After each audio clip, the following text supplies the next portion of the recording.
जानवी जी गुजरात से। राधे राधे। राधे राधे महाराज जी। महाराज जी, भक्ति रस में आगे बढ़ने के लिए जो आचरण अनिवार्य होते हैं वे जानते हुए फॉलो करने में उसमें डिस्ट्रैक्शन क्यों आ जाता है, मतलब इधर उधर ध्यान। भजन की कमी। जानकारी सबको है लेकिन उसका प्रयोग वही कर सकता है जो भजनानंदी है। अगर भजन बल नहीं है तो जानकारी तुम्हारी 2 मिनट में एक तरफ रख जाएगी और जो आचरण मन इंद्रिय वेग के द्वारा कराना चाहते वो करवा लेंगे। और जब भजन बल है ना, तो जैसे ब्रेक अच्छी हो तो जहां चाहो वहां मार दे है। अब ब्रेक है नहीं तो फिर एक्सीडेंट तो हो ही जाएगा।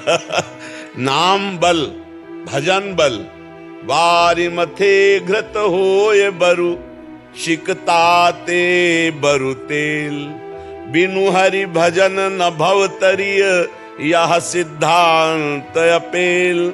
जिनको राम कहना नहीं आता था वो मरा मरा कह करके इंद्रिय विजेता ब्रह्म ऋषि हो गए और भगवान के लीला चरित्र का संस्कृत से गान किया। मरा मरा और संस्कृत से गान किया।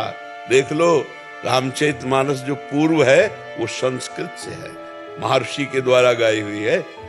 महर्षि बना दिया नाम ने। अगर हम नाम जापक हों और अधिक से अधिक नाम जप करें तो जो हमें जानकारी है हम उसका प्रयोग कर सकते हैं।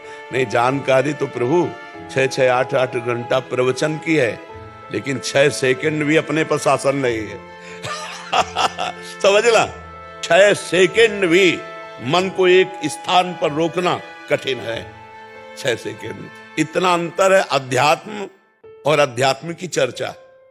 अध्यात्म में स्थित होना तो विनिवृत्त कामा, अध्यात्म नित्या तो विनिवृत्त।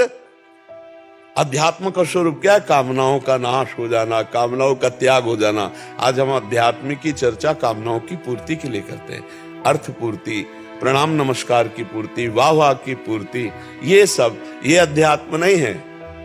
अध्यात्म कंचन कामिनी कीर्ति तीनों पर विजय प्राप्त करने के लिए है। स्थूल सूक्ष्म कारण तीनों से राग मिटाने के लिए है। पर वो भगवान का कृपा पात्र, गुरु कृपा पात्र इस रहस्य को समझ पाता है? नहीं, वो भी अपने को आध्यात्मिक समझता है। आध्यात्मिक समझते हुए अपनी वासनाओं का पोषण करता रहता है और अपने को आध्यात्मिक समझता है। और अध्यात्म दूसरी बात है। अध्यात्म है जितना अनात्म है उसका त्याग कर अध्यात्म में स्थित होला। अध्यात्म की चर्चा करके अनात्म वस्तुओं की चाह रखना अज्ञान ही तो है, अज्ञान ही है। और हम अपने को समझते ज्ञानी हैं। तो यही भ्रम मिटाने के लिए भजन है। भगवान का जो मार्ग है वो एक अलग मार्ग है। वो ये सब बाजार से एक अलग चीज है। भगवान बाजारू चीज नहीं है। रुपया पैसा जितनी तुम्हारी कमाई है उससे भगवान मिलने वाले नहीं तो खरीद लेते लोग ना भगवान को। पदाधिकारी भगवान को खरीद लेते, धनी मानी लोग भगवान को खरीद लेते। भगवान की सृष्टि में मृत्यु लोक में एक पर्वत है सुमेरु, 4 लाख योजन का है। उनको तुम किलो 2 किलो मन 2 मन सोना दे के क्या खरीदोगे यार? उनके तो पर्वत ऐसे हैं इसी भूमंडल पर। फिर तो अनंत ब्रह्मांड है।